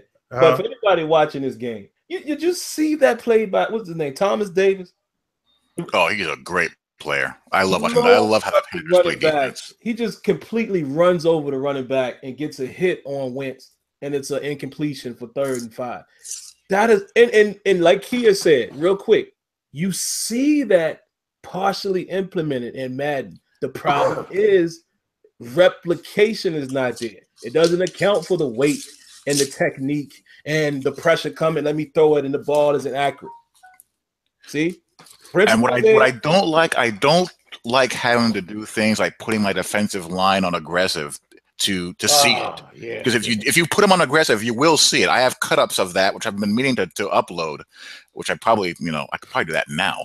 But you see some really explosive, powerful get-offs and pass rush moves on aggressive. That's how they should play. I shouldn't have to toggle a switch to say, okay, get after the quarterback. 3rd and long, do it. You don't got to play the run anymore. Okay, I get it. On 1st and 2nd down, you play your C gap, make sure you don't overcommit. Okay, fine. It's a pass, then I go. 3rd and long, 3rd and greater than 6, go. Go. Get off the line and do something. It's crazy, man. But Smitty hit it right on, but go ahead, Smitty. No, that's it. No, go ahead. No, you're good. Go ahead. I want to give you guys a quick walk down recent memory lane, because I keep seeing a question from people when they say, hey, what's the likelihood that EA can do that? Is it possible? Do you think they will? Let me give you all a quick history lesson. I'm going to peel the curtain back a little bit. A few years ago, I want to say, I'm trying to think here, and Smitty can correct me because y'all know Smitty is the Sim Standard historian. I want to say maybe Madden 25 might have been the first one. But there was a guy that was employed with EA Sports. His name is Kobe Launchbar. Yeah. Kobe is greatly responsible for the success of MLB The Show over the last 5 years. okay? Or, you know, since the time he came to EA.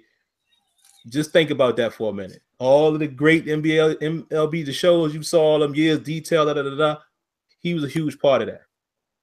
Kobe, for the first year, was on CFM. We had conversation with Kobe about the things he wanted to do. Y'all know what he told us? He said, think about this, Sam. What do you think about chemistries? Chemistries being like, you know, rookie thrust into the game. He hasn't practiced, you know, because practice has to matter. Him and the receivers having practice. He don't know what to do. He's taking sacks. Better yet, you got a rookie receiver, or not even a rookie. You got a guy, second, third year guy, hasn't practiced, gets in the game because somebody gets injured. You call a hot route. He doesn't know it because he hasn't practiced. You throw an interception because this guy he zigs when you zag. We was like, whoa. He said, what do you think about something like that? And we was like, oh yeah, you need that. Okay, the next year, Kobe is working on Madden Ultimate Team. No longer in franchise. Of course, we threw a fit about that. And if you really think about it. And what do you have? You have chemistries in Ultimate Team. There you go. Up the wazoo. There it is. Now, here's the catch real quick here. What people need to understand. It's all about priority. At that time, the vision was already there for competitive Madden to start returning. So they got to start getting this mode up to snuff.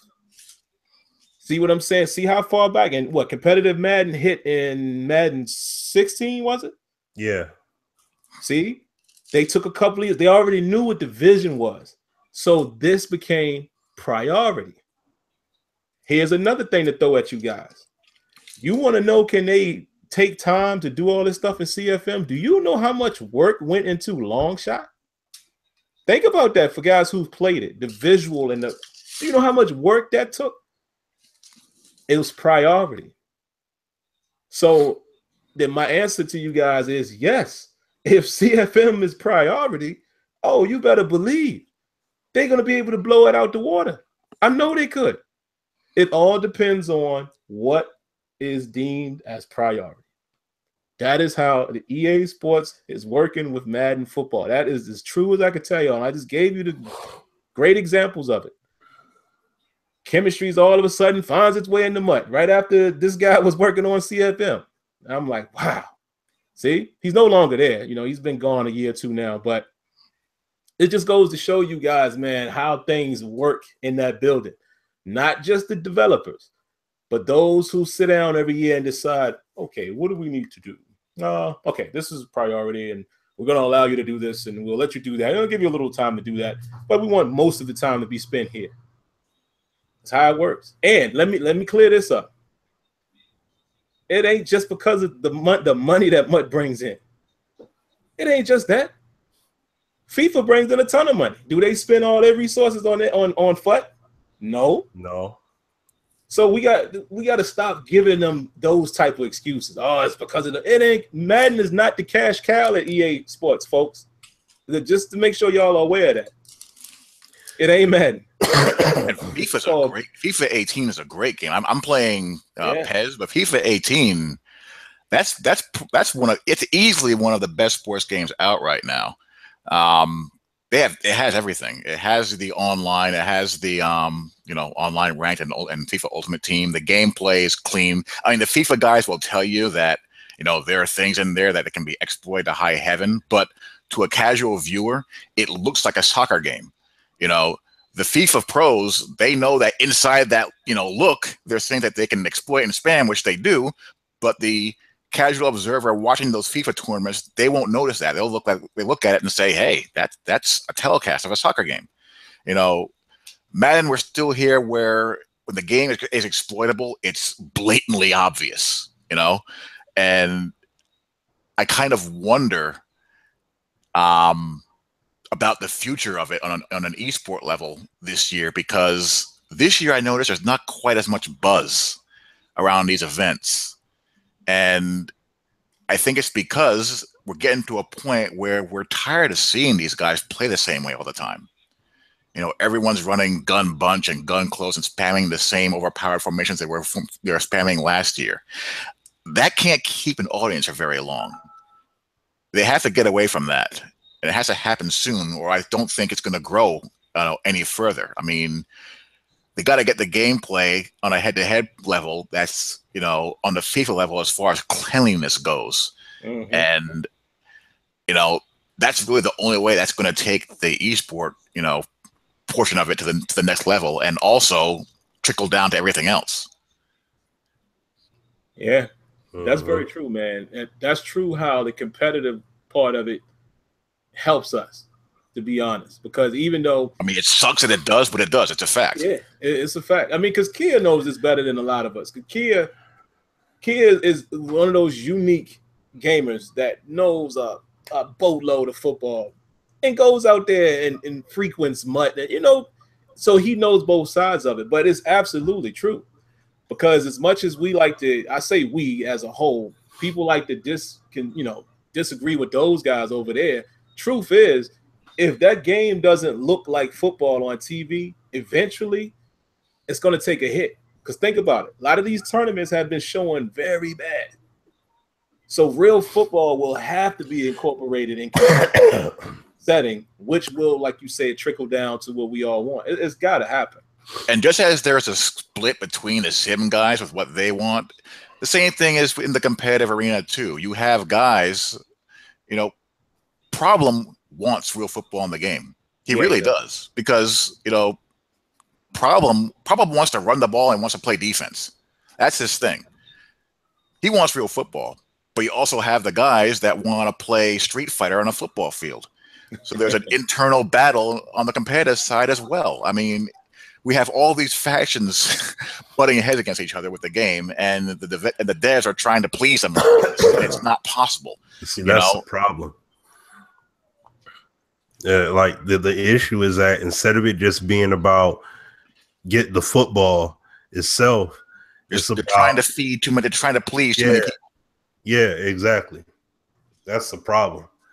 That's how you get these situations where it's like competitive sim, and the way like this whole patch thing worked out this whole week. You know what I'm saying? It's like you're trying to appease. Oh, we like this, but we didn't like that. Why'd you tweet this? Why'd you tweet that? It's like, you know, and I understand this is year one of doing the whole mode setting and all that good stuff. But see, yeah, stuff like that. I see what you guys are talking about with Wentz. Okay, what he did earlier. I'm looking at it on my phone now here. He saw Cam do it on his drive, and then he figured he could put his head. That's a good way to get him killed. That's what that is. But see, you know what though? See, that kind of stuff right there, I would like to see battles where it's not tackle battle in the sense of, oh, you know what? I hit X before you hit X, but tackle battle in the sense of leverage. If I mean to hit low and you try to collide high, guess what? You see what I'm saying? You're going to lose. I'm going to clip them legs. But if we go head up with each other, then we could potentially have that. Carson Wentz is not a guy that's known for trucking, but let's say if I try to truck and you come through and you truck, boom, they collide like that. It doesn't automatically, because one thing I would like to see is, yes, always keep the hit stick tackle in there, but at the same time, I don't want it to just be every time it's an outright hit stick or truck. Like sometimes, yeah, or hit stick and it's a fumble. But sometimes hit stick and you collide with somebody that's trying to truck. Sometimes they just mash up, and it's legit. They just hit. You know what I'm saying? It doesn't have to be just, oh man, he got detonated every time. Unless I'm not doing anything as the quarterback, or if you hit stick low and I'm, like I said, I'm trying to truck you, then that's different. But everybody should be able to pull it off. Yeah. Y'all know I always use real world scenarios against my beloved Steelers. Leonard Fournette, there was a play where he stiffed on Bud Dupree, and he literally did like this to Mike Mitchell, And Mike Mitchell made a business decision and took them legs out. Because he know he won't. That's a big boy. That's what I'm talking about. That needs to be represented in Madden. Don't just allow me to win the dice roll with a little DB. That come on, man. Some guys just don't hit. They can't hit nobody. They just can't do it. You know. Also in that same game, Sim, the Jags ran the ball 20 straight plays. Sure did. 20 in a row. That ended the game. Sure did. But no adaptive AI kicked in there. He just kept on running it and running it and running it. And that's not Sim though. If that happened in a Sim league, someone would lose their lose their marbles. They'd lose their mind. Man, I see we got Jump Too Raw in here. Go ahead and unmute, man. Time is flying, guys. It's 9:40. So what I'm gonna do? Yeah, we gotta try to get to some of these other topics, and you know, like I already told you guys, the situation with my wife. So, gotta get this one done around 10 o'clock tonight.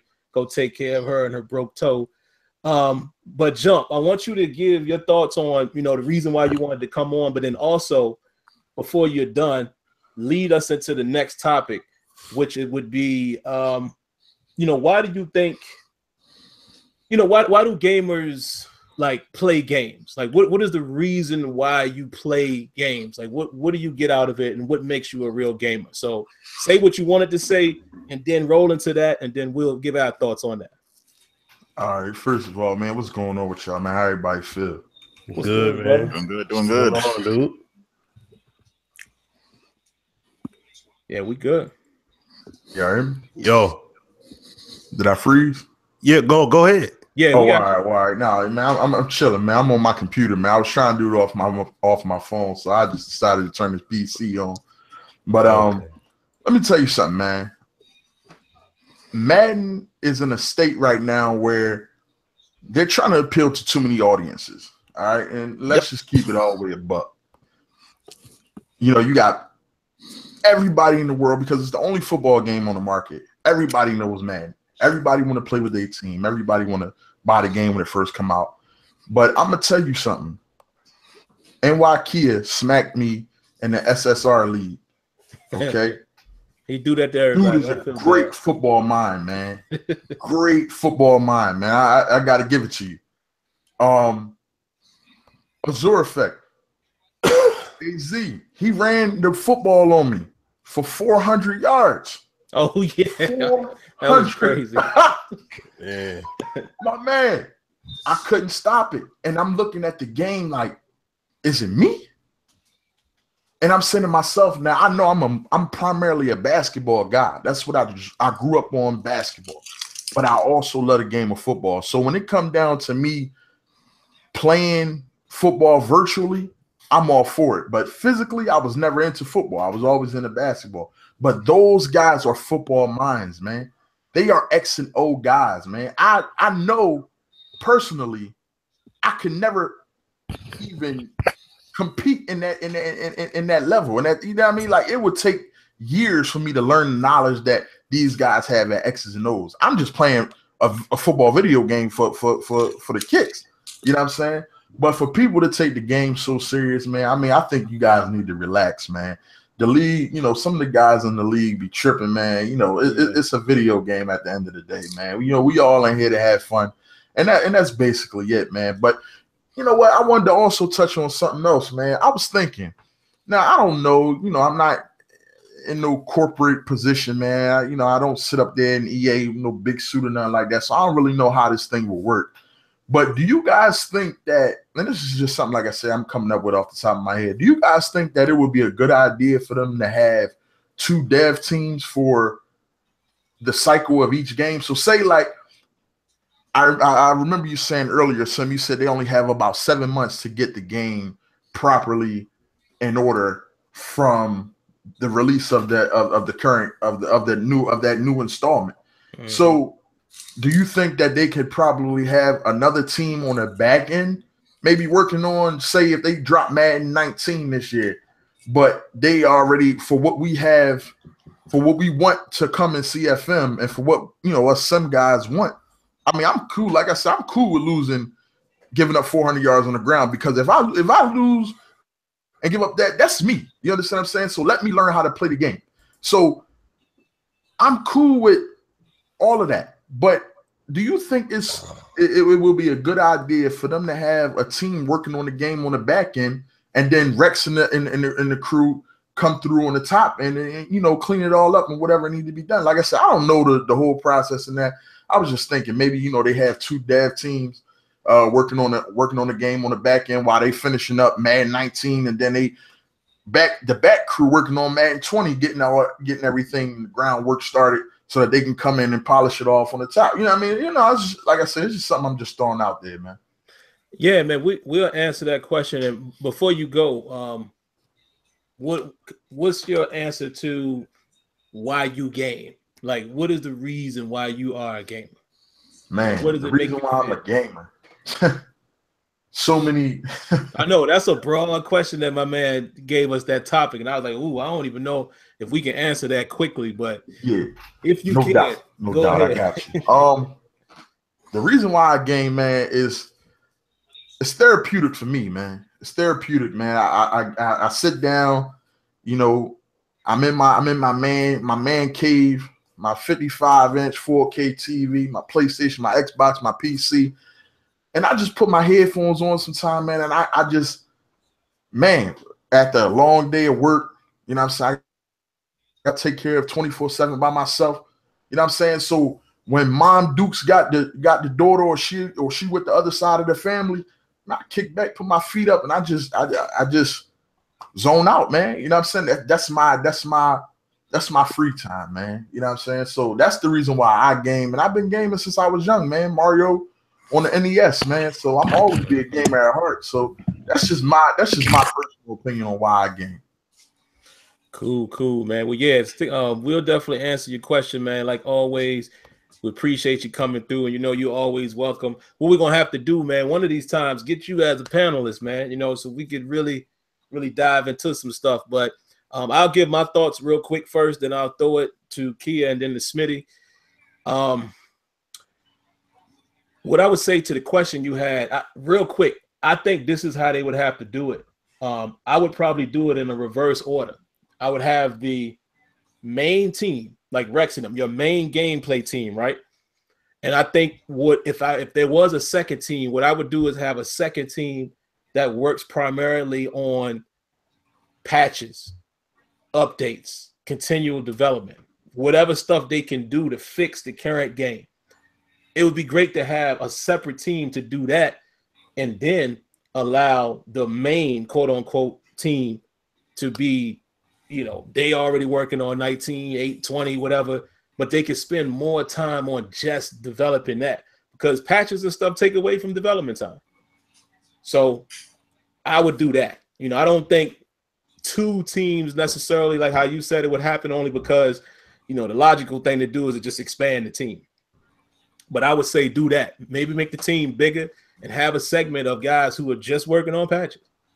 So then you can take all of the creative minds, not to say those guys aren't creative, but you take the creative devs, you know, those dudes and the engineers, let them work on the upcoming game as long as possible. Then you have a team that just does bug fixes, patches, any continual development that they can slide in. That would be cool. Why I game, man, is very close to what my man just said. Is as a guy who plays sports, it just keeps me connected to the sport, man. You know, I love football. Football is my passion. I play football. You know, I'm a huge football fan, as illustrated here in the back. And when I play Madden, you know, it's like me being able to live through the game vicariously. You know, it's like I'm still playing, being able to use my knowledge and build the team. You know, that's why I game.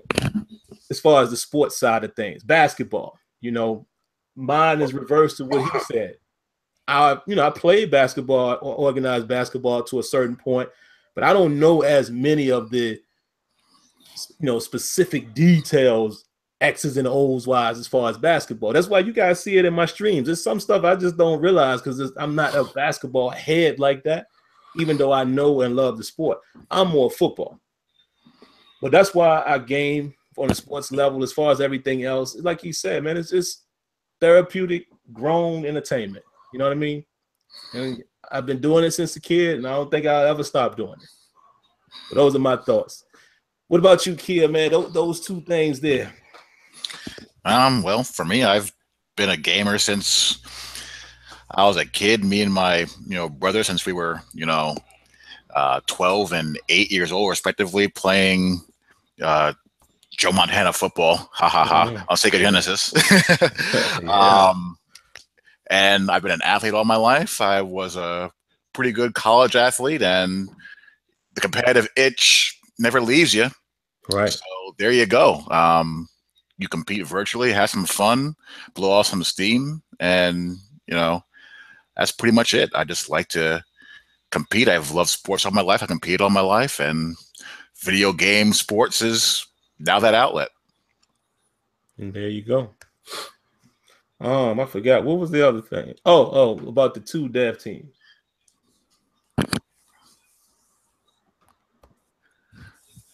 You think that's something that would work, or is it impossible, or do you think it's kind of along the lines of what I said? I think it'd be feasible. I mean, they keep on bringing more of those NCAA elements to the game. Mm-hmm. That's got to be coming from somebody. I mean, to me, it'd be logical just to continue to do things like that. I mean, those people had to be used somewhere in the EA office. Why not add them to the Madden team? And they also do things like, I don't know how many of you guys know who T-Raw is. Oh, yeah. T-Raw is a former competitive guy. And, they bring guys like him and RG on. They need to do more of that, really. And basically what they do is that they go in there and their job is to break the game and then let them know how to fix it. They need more of that. They need better testing, because the game just releases with too many things that are just really obvious to see are broken way too fast. It shouldn't be this easy to exploit the game every year with something, So I think they need to do more stuff like that, as far as getting guys like that in there to really take the game apart, break the game, and uncover as much of that stuff before the game releases as they possibly can. Very good point there, man. Because just to let you guys know, T-Raw was one of the people I asked when I was down for capture. He came over to where we were, and I said, "Yo, T-Raw, what's up with them zones?" And I can't even repeat to y'all what he said. I was like that. He was like, "Bruh, they're trash." I mean, to hear him and RG and guys like Zant, like, I'm right there with Kia. These guys, we need more of that. Those guys who lab those type of things need a bigger component of people, like, because they have testers, down in where is it, Baton Rouge or somewhere like that. But if it's gonna be people really testing, it needs to be those kind of guys. Your Rellies, even Kia, I don't know if Kia would have the time to do that, but you know what I'm saying. You need guys that's really going to be testing. I mean, hell, Gibbs and Farrells. Yeah, they used to, but now they do other stuff. Yeah, they're more communication guys now. But yeah, man, I fully agree with Kia there. Smitty, you up, man? I definitely want to hear the reason why you a gamer, because boy, you game. You know what I mean? You be reminding me of why I need to play more games. So answer that question first, man. I mean, I've been gaming since I was 4. So I mean, I was at my, like when I would get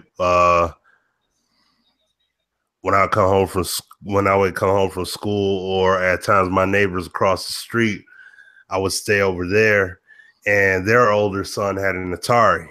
So I was playing that. And when I was playing that, then when I had got into kindergarten, I heard about the Nintendo. Mom and Dad got that for me for Christmas, and then that was it from there. But when it came to me playing that, me and my dad, it was really me and my dad's thing with the gaming stuff. But huge thing for us was sports. So he was big on golf. I wouldn't say big. He watched all sports, but it was the golf games that he wanted us to get into, like Jack Nicklaus and stuff like that. So we played some golf games. When EA came out with their games, that's when we really got into it. Because he didn't really, that's the thing. I like Double Dribble. He didn't like it. I love Double Dribble. Yeah. And we would play Double Dribble. My best friend, I'll play Sega Master, playing great basketball, great football, Mutant League. You know, so we played all that Cyber Ball for those that know about that. And then and then when Madden came out and holiday season came around, I would be looking at different games, different genres, all that. He's like, man, this Madden right here, though, right? We're gonna get this. Like you want, like, it's like he wants me to get it for him. You know what I'm saying? Like, it was kind of like that kind of deal. But like when that came out, that and playing Lakers versus Celtics NBA playoffs, got that for me when Genesis came out, 89. And that's why I didn't get Madden first at launch, because I had to wait until until a holiday season. Then he had got me the Madden. He had got me Pit Fighter and that and Madden. And of course the console came with Sonic. So I had those games, but I was getting it in. You know, we truly love basketball. We watch football and all that stuff, but basketball was the big time love in there. And we played that a lot. Played a lot of that. We played NBA Live when it got to live, played Showdown, all that stuff. Coach K, Bill Walsh, college football. Hey, you know what I'm saying? Yeah. Shattering the backboard and everything. You know what I'm saying? Williamson, baby. Yeah. Yep. And like, so you had that back then, playing Sega college. I forgot what they called it. I know Joe Montana's joints, but I forgot what Sega called their college football games. They had some good additions too. Who made Game Breaker? That was Sony. Yeah, that joint was hard. You remember that when it first came out? I could barely run in that game. Yeah, NCAA. Yeah. At Game Breaker, Game Day, Game Breaker. So all those joints, man, came up from all that. But I did that, I was just playing the game and just to have some fun with stuff. And I mean, I just really got passionate about it as I was growing up. And that's why I just enjoyed playing it. And I mean, heck, I'm like, the one thing I looked at was that I didn't have to worry about getting in no trouble playing a console game. So, you know what I'm saying? That was the biggest thing. But no, just the passion between that, playing the game, watching games, watching football on TV, playing NBA Live, watching all that stuff and that correlation. And then, playing out in the real world, of course, for teams. But that stuff was huge for me, and that's why it's been such a big influence now. That's why I still game. Like, I enjoy it. It's like what Ross said, it is definitely a therapeutic thing to do. But at the same time, if I ain't got nothing going on and the kid, if the wife and daughter ain't here, I go ahead, fire up the console and get it in, and chat with some people and everything. You know what I mean? It's a lot of fun. I enjoy it, man. Real quick, man, and let me say this real quick.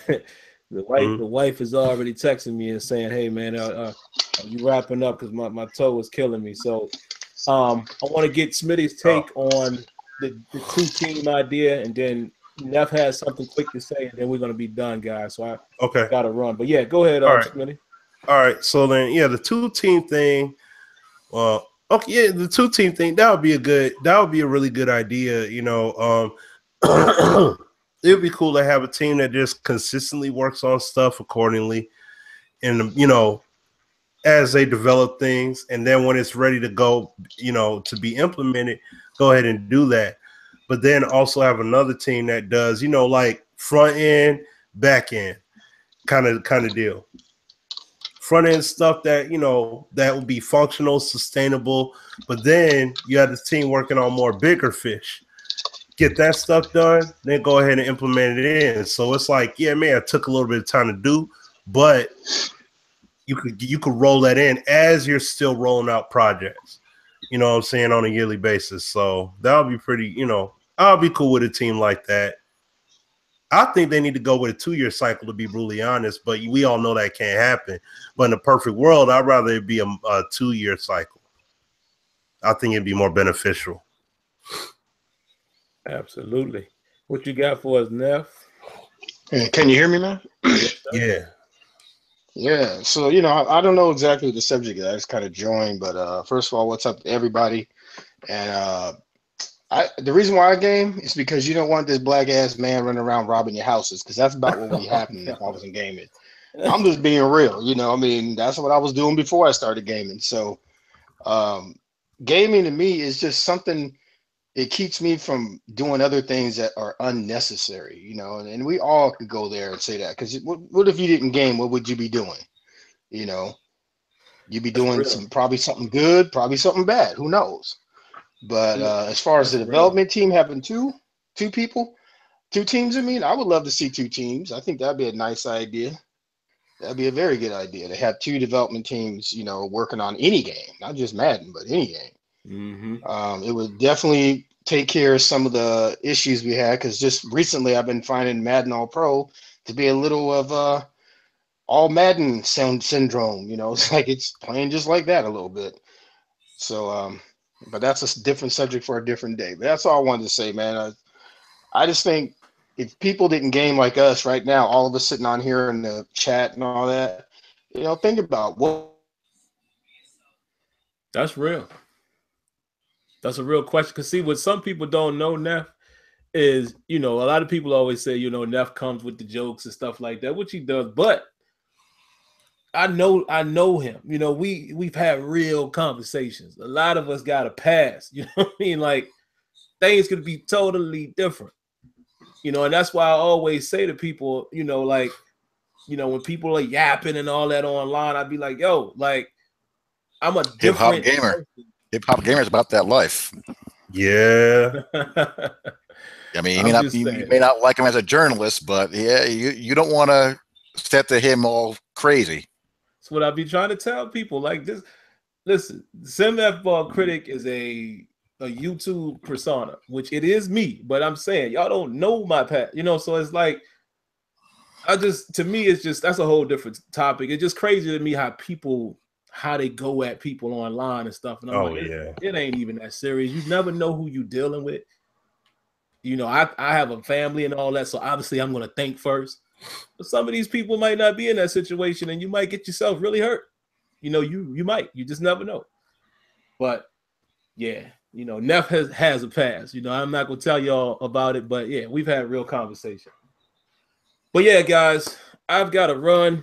And what I want to start doing anyway each week, man, is trying to stick to a schedule, you know, because my wife is gracious enough to I could say watch my son every Thursday for 2 hours, because it's really my responsibility too. So I don't want to start going too far over. And again, she broke her toe tonight, so she's in pain. So let me go do that.